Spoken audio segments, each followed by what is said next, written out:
इमाम हुसैन रज़ी अल्लाह ताला अन्हो से बैत का मुतालबा होता है और आप मक्का की जानिब हिजरत करते हैं। मुआविया फोत हो गए और मदीने का वाली उस वक़्त वलीद बिन उत्बा बिन अबू सुफियान अमीर मुआविया का भतीजा और यजीद का चचाजाद भाई था।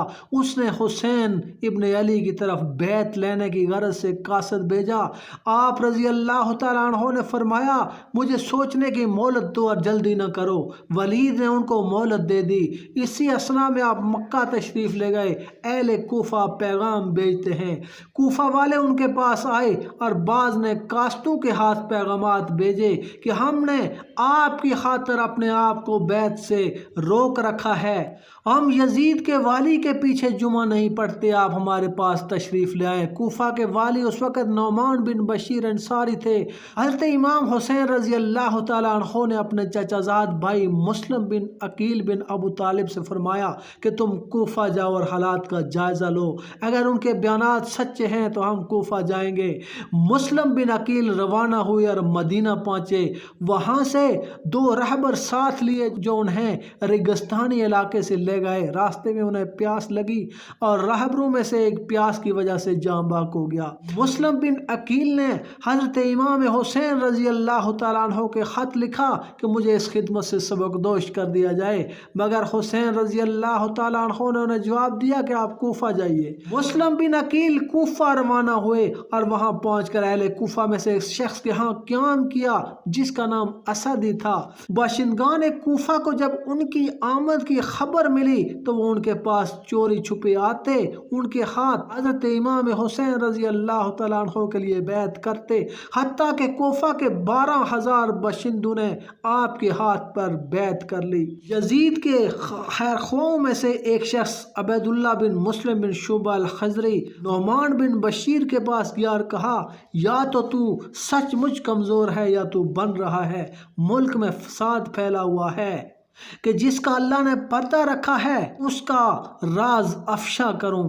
नौमान ने उससे कहा कि मुझे वो कमज़ोरी अजीज़ तर है जो मुझे खुदा के हल्का यातात से बाहर नहीं करती, और मैं ऐसा नहीं कि जिसका अल्लाह ने पर्दा रखा है मैं उसका राज फाश करूं। उस शख्स ने नौमान की ये बात यजीद को लिख भेजी। यजीद ने अपने आज़ाद करदा गुलाम को बुलाया जिससे वो मशवरा लिया करता था, उसे हालात से आगाह किया, और अगर मुआविया ज़िंदा होते तो क्या आप उनका मशवरा कबूल करते? यजीद ने कहा हाँ।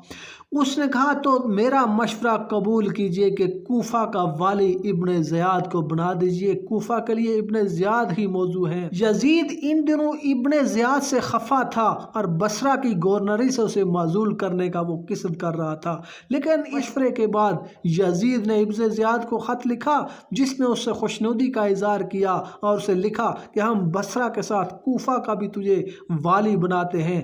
मुस्लिम बिन अकील को तलाश करो, अगर वो मिल जाए तो उसे कत्ल कर दो। इब्ने ज़ियाद बसरा के कुछ सरदारों को लेकर कूफा आया।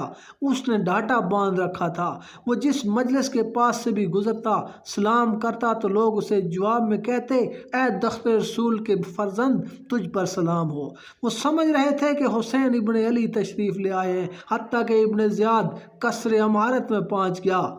उसने अपने एक आज़ाद करदा गुलाम को 3,000 दिरहम दिए और उससे कहा, जाओ और मुस्लिम बिन अकील को तलाश करो जिसके हाथ पर कूफा वाले बैत कर रहे हैं, और उस पर यह जाहिर करो कि तुम हमस के बाशिंदे हो और बैत की गरज से हाजिर हुए हो और ये रकम देकर उसकी माली हालत भी मजबूत करना चाहते हो। वो गुलाम बड़ी एहतियात से खोज में लगा रहा हत्ता कि वो कूफा के उस बूढ़े आदमी के पास पहुंच गया जो बैत हुसैन के सिलसिले में काम कर रहे थे। उसने शेख से बात की तो उन्होंने कहा, तुमसे मिलकर मुझे खुशी भी हुई और अफसोस भी। खुशी इस बात की कि खुदा ने तुम्हें सीधी राह दिखाई है, मगर इस अफसोस इस बात का है कि हमारे काम को अभी तक इस्तेकाम मैसर नहीं आया। फिर शेख उसे मुस्लिम के पास ले गए। मुस्लिम ने रकम उससे कबूल कर लिया और उसे बैत भी कर लिया। वहाँ से वो इब्ने ज़ियाद के पास वापस आया और सारा माजरा सुना दिया। जब इब्ने ज़ियाद उस घर तक पहुंचा जहां मुस्लिम बिन अकील क़याम फरमा थे तो आप हानी बिन उर्वा मरावी के मकान में मुंतकिल हो चुके थे और हुसैन इब्ने अली को पैगाम भेज चुके थे कि कूफा के 12,000 बाशिंदे बैत कर चुके हैं, आप तशरीफ़ ले आइए। इब्ने ज़ियाद ने सरदारान कूफा से कहा, क्या बात है कि लोगों के साथ हानी बिन उर्वा मुझे मिलने के लिए नहीं आए। इस पर मोहम्मद बिन अशास अपने कबीले के चंद आदमियों के हमरा हानी बिन उर्वा के पास गया। वो उस वक्त अपने घर के दरवाजे पर खड़े थे।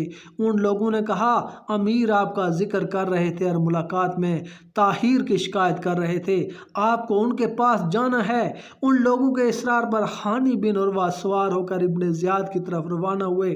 वो सब लोग भी आपके साथ साथ चलते रहे, हत्ता कि आप इब्ने ज़ियाद के पास पहुंच गए। काजी शरी भी उस वक्त इब्ने ज़ियाद के पास मौजूद था। इब्ने ज़ियाद की नज़र जो हानी पर पड़ी तो उसने शरी से कहा, इस अहमक को इसकी कज़ा हमारे पास खींच लाई है। हानी ने सलाम किया। इब्ने ज़ियाद बोला, हानी मुस्लिम कहाँ है? उन्होंने कहा, मुझे कुछ खबर नहीं। इब्ने ज़ियाद ने कहा, गुलाम को हाज़िर किया जाए। गुलाम को देखकर हानी को खामोश होना पड़ा। आपने इब्ने ज़ियाद से कहा, खुदा की सवार हो, मेरे पर मैंने उन्हें अपने घर नहीं बुलाया था, बल्कि वो खुद तशरीफ़ लाए और अपना आप मेरे हवाले कर दिया। इब्ने ज़ियाद ने कहा, इसे मेरे पास हाज़िर करो। हानी कहने लगे, खुदा की कसम, अगर वो मेरे पाँव के नीचे भी होते तो मैं उन पर से कदम न उठाता। इब्ने ज़ियाद ने हुक्म दिया कि हानी को मेरे करीब करो। लोग हानी को करीब ले गए तो इब्ने ज़ियाद ने उनके अबरू पर छड़ी मारी और उनका अबरू जख्मी हो गया। आप पैरादार की तलवार की तरफ झपटे कि उसे म्यान से निकाल लें, मगर उन्हें पीछे हटा दिया गया। इब्ने ज़ियाद बोला, अब खुदा ने तेरा खून हलाल कर दिया है। हुक्म दिया कि इन्हें महल के फलां हिस्से में कैद कर दिया जाए। रसूलुल्लाह सल्लल्लाहु अलैहि वसल्लम ने फरमाया था, खून मुस्लिम हलाल होने की सिर्फ 3 सूरतें हैं, क़िसास, ज़िना या इर्तिदाद। मुस्लिम दौरे यजीद में यह चौथा तरीका ईजाद हुआ कि पहले इश्तियाल दिलाओ, मारो, फिर जब मजलूम अपनी मुदाफ़त में हाथ उठाए तो उसका खून हलाल ठहरा कर कत्ल करो। जो ही यह खबर कबीलाए मज़हज को मिली, महल के दरवाजे पर एक हंगामा मच गया। इब्ने ज़ियाद ने शोर सुना तो पूछा, ये क्या हो रहा है? लोगों ने बताया कि ये कबीला मज़हज के लोग हैं जो हानी की गिरफ्तारी पर एहतजाज कर रहे हैं। इब्ने ज़ियाद ने काजी शरी से कहा, तुम इन लोगों के पास जाओ और उन्हें बताओ कि मैंने महज तहकीकात की गरज से इन्हें रोक रखा है। एक गुलाम को काजी पर जासूस मुकर्रर कर दिया। शरी हानी के करीब से गुजरा तो हानी ने उसे कहा, शरी खुदा से डरो, ये मुझे कत्ल करने के दर पे हैं। तो काजी शरी बाहर निकला, महल के दरवाजे पर खड़ा हुआ और लोगों से कहा कि हानी को कोई खतरा नहीं है, अमीर ने महज तहकीकात की गरज से उन्हें रोक रखा है। ये सुनकर लोग मुंतशिर हो गए। मुस्लिम बिन अकील को खबर मिली तो उन्होंने नाराए खास बुलंद किया। कूफा के 4000 बशिंदे उनके गिर्द इकट्ठे हो गए और मुस्लिम बिन अकील ने हर अव्वल दस्ते तैयार किए, फिर मेमना और मैसरा को तरतीब दी, खुद लश्कर के कलब की क़यादत करते हुए इब्ने ज़ियाद की तरफ बढ़े। इब्ने ज़ियाद ने कूफा के सरदारों को शाही महल में इकट्ठा कर लिया। जब मुस्लिम शाही महल के दरवाजे पर पहुंचे तो सरदारान कूफा ने ऊपर से झांका और अपने अपने दारों को समझाने बुझाने और उन्हें लौट जाने की तलकीन करने लगे। मुस्लिम बिन अकील के साथी एक एक करके सरकने लगे, हत्ता कि शाम के वक्त तक सिर्फ 500 आदमी रह गए और जब रात का अंधेरा छाया तो वो भी निकल गए। मुस्लिम बिन अकील ने देखा कि वो तन्हा रह गए हैं तो वो भी वहां से चल पड़े और गलियों में इधर उधर फिरते रहे, हत्ता कि एक घर के दरवाजे पर उतरे। एक औरत बाहर आई। मुस्लिम बिन अकील ने कहा, मुझे पानी पिलाओ। पानी पिलाकर चली गई। कुछ देर के बाद वो बाहर आई तो क्या देखती है कि दरवाजे पर ही बैठे हैं।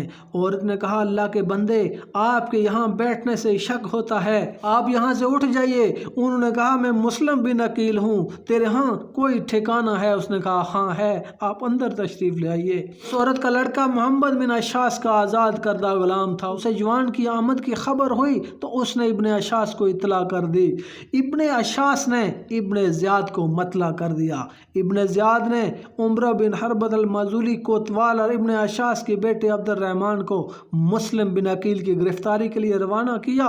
मुस्लिम बिन अकील को खबर न आई और उनके ठिकाने का अहाता कर लिया गया। जब मुस्लिम ने देखा कि वो मैसूर हो गए हैं तो वो तलवार लेकर बाहर आ गए और पुलिस के साथ मुबारजत की। अब्दुर्रहमान बिन मोहम्मद बिन अशास ने उन्हें कहा, आप मेरी पनाह में हैं। इसके बाद वो इन्हें हाथ से पकड़कर इब्ने ज़ियाद के पास ले आया। इब्ने ज़ियाद زیاد نے حکم دیا کہ مسلم بن عقیل کو محل کے اوپر لے جا کر اس کی گردن اڑا دو اور اس کا لاشا بازار میں پھینک دو، اور ہانی کے بارے میں اس نے حکم دیا کہ اسے گھسیٹ کر کوفہ میں ایک جگہ کا نام کنامہ ہے لے جایا جائے اور اسے سولی پر چڑھا دیا جائے۔